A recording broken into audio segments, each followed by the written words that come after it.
Les principes de la sainteté, deuxième partie. Quand Dieu vous a appelé, il vous a déclaré immédiatement saint. Malgré les péchés, malgré vos péchés, il vous a déclaré saint. Parce qu'il faut que vous soyez aussi saint que lui.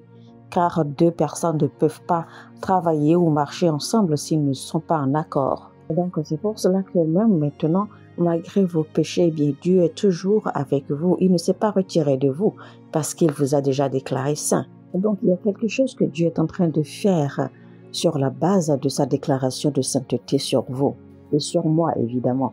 Donc quand Dieu nous appelle, il va voir si nous comprenons l'appel. Il va voir si nous comprenons le but ou la raison de son appel. Et donc, plusieurs d'entre nous n'arrivons pas à migrer de l'appel pour devenir l'élu parce que nous ne comprenons pas la vision ou l'objectif sur lequel est basé l'appel de Dieu pour notre vie et pour notre destin. Parce que dès que vous êtes avec Dieu, les choses deviennent différentes et plus jamais vous ne serez perdu.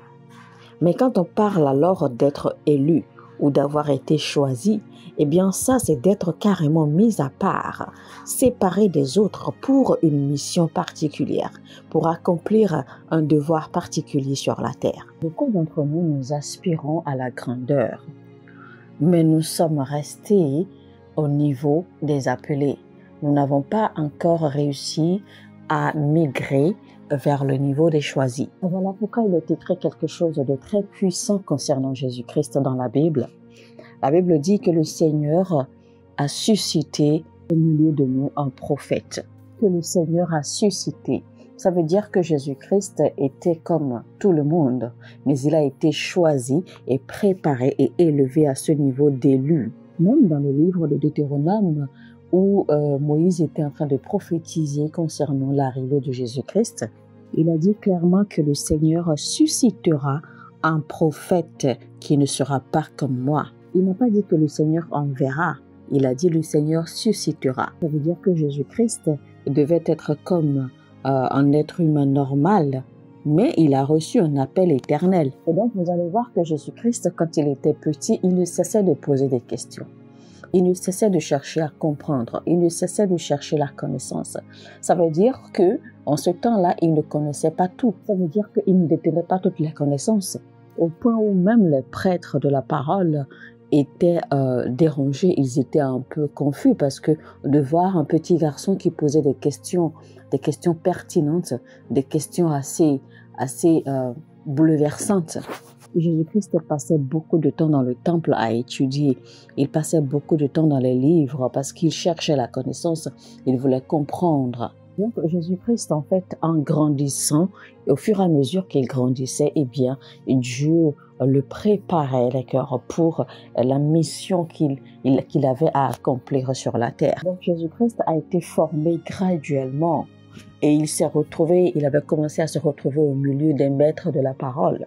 Et c'est pour cela que lui aussi, on l'adressait comme étant maître et on l'appelait rabbi. Parce qu'il s'asseyait au milieu des rabbis dans le temps, des rabbis de la parole. Donc il a été formé et préparé pour la mission pour laquelle il était venu. La Bible nous enseigne de faire toutes choses au nom du Seigneur. Il est écrit également que Dieu nous tente, il teste notre cœur. Il teste notre foi tout le temps, à travers les situations de la vie, à travers les circonstances, les problèmes, etc. Dieu est toujours aux aguets, tentant et testant notre foi. Donc chaque décision, chaque acte que nous posons, chaque décision que nous prenons, Dieu nous observe, il nous regarde. Il faut donc comprendre que Dieu examine constamment l'état de notre cœur pour voir comment nous traitons les choses, spécialement les choses concernant le royaume. Et je sais que beaucoup vont se retrouver au ciel et vous allez regretter certaines choses que vous auriez dû faire. Vous allez regretter d'avoir raté certaines opportunités dont vous auriez pu profiter pour bénéficier davantage au royaume de Dieu. La moisson est tellement grande, la récolte ne pourra pas être faite par des gens qui parle seulement sans une habileté spirituelle capable de gagner des âmes et de ramener les gens à Christ. Alors, quand vous êtes choisi, eh bien, Dieu vous donne l'opportunité, il vous ouvre les yeux de voir et comprendre maintenant que non seulement vous avez été appelé, mais que vous avez été choisi, élu pour démontrer sa présence, pour démontrer sa gloire, pour être une révélation au monde de ce que Dieu peut faire. Et donc, vous devez comprendre cela.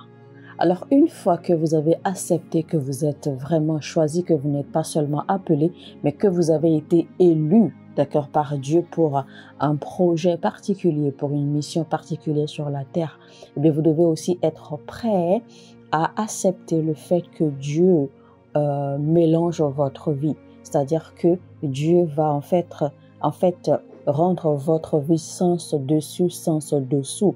Parce que, pourquoi? Il ne peut pas avoir de témoignage sans de tests.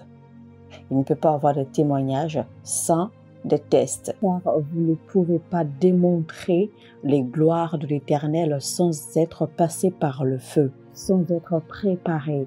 Maintenant, il faut aussi comprendre qu'une fois que vous êtes choisi, eh bien, votre vie devient plus dure. Votre vie devient plus difficile. Et vous devez passer par cette difficulté et vous devez arriver à briser cette difficulté pour entrer dans un autre niveau. Quand on prend par exemple David, la vie de David était beaucoup plus simple. D'accord? Il n'avait pas de souci à se faire quand il n'était qu'un petit berger, quand il prenait soin seulement des brebis de son père.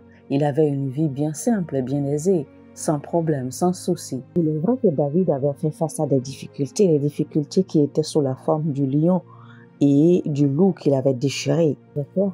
Mais tout cela, en fait, n'était que des tests également pour le préparer au destin auquel Dieu l'appelait.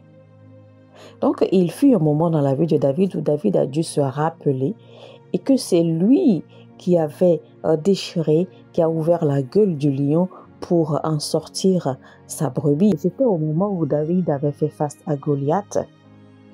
C'était parce que David avait réussi à conquérir ou avait réussi à passer ces tests que devant Goliath, eh bien, il n'avait pas peur. Mais après l'expérience de Goliath, David n'a plus jamais mentionné, d'accord, ces expériences qu'il avait eues avec le loup et le lion. Vous savez qu'en réalité, Goliath n'était pas le problème de David.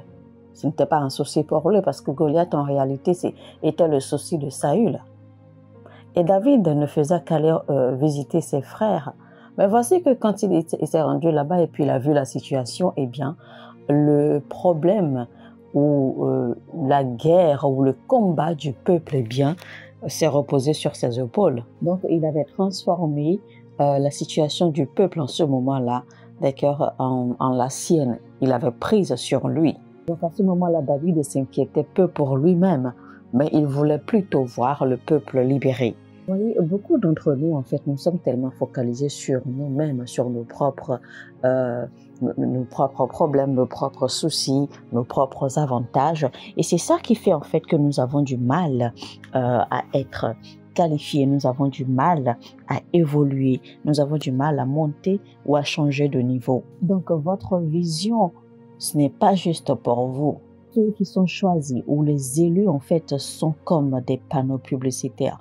Ils sont comme des panneaux lumineux pour démontrer, pour afficher la gloire, la puissance et les œuvres de l'Éternel, pour conquérir le monde, pour ramener des âmes au royaume de Dieu. Donc, les élus sont des canaux que Dieu utilise pour ramener, pour regagner les âmes perdues à son royaume. Veut-il dire que si vous êtes élu ou choisi, que vous ne serez pas béni? Mais non, vous serez bel et bien béni. Mais ma question est celle-ci. Est-ce que cette bénédiction changera-t-elle le monde? Alors, je vous donne un signe qui montre que vous êtes un élu, que vous avez été choisi par Dieu. Le premier signe, c'est que vous ressentez comme un poids, comme une charge pour les autres. Vous ressentez comme si vous portez le poids d'une nation ou le poids d'une famille.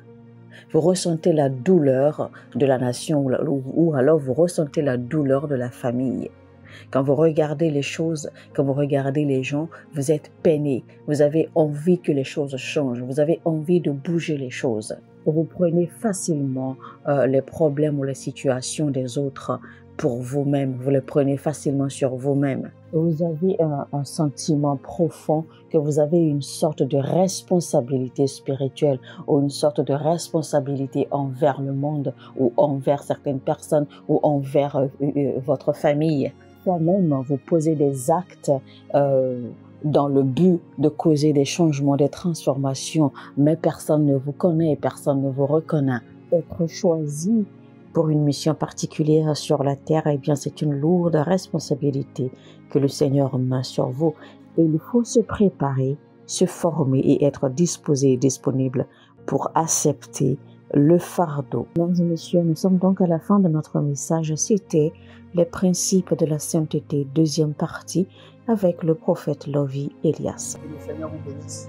Partout où vous êtes connectés au prophète Jérémie Naou, à la source de feu de Jéhovah Kabira. Donc si vous vous connectez par vos semences, vous allez puiser du feu, le feu dévorant. Donc connectez-vous maintenant partout où vous êtes.